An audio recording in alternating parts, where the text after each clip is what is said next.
So you retired Major Guest. You Yes. you play yourself I do. in this series. What was that like, and what's it like to watch it back? Well, it was surreal. I started off as just a technical advisor with this, just to try to make the law enforcement component, which comes much later in the series, as legitimate and authentic as possible.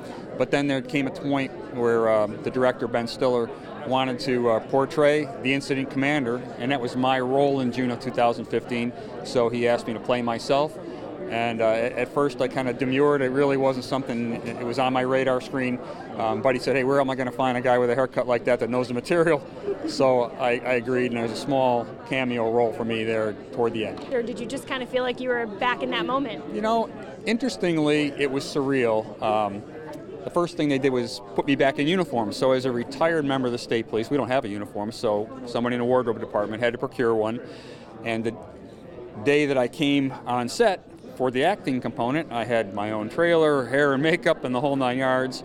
And so they slipped me into the uniform, and before you know it, I was back on Route 30 south of Malone, which is the actual location where Richard Matt was apprehended.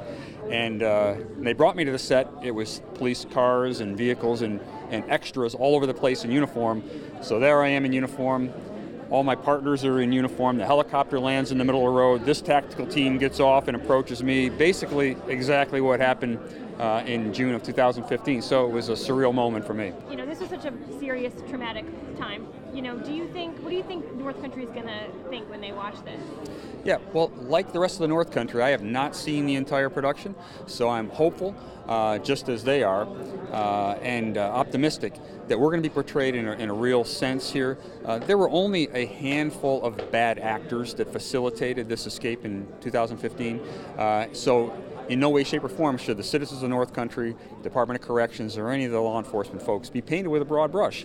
And I think that's a credit to Mr. Stiller as the director and executive producer, that he went to great lengths to try to get some subject matter experts to advise him, and that lends authenticity and realism to the project. So I'm very anxious to see the next 6 episodes, and we'll go from there. You'll be watching. Yes, you don't I think will. It's glamorized? I do not. I am not a corrections official.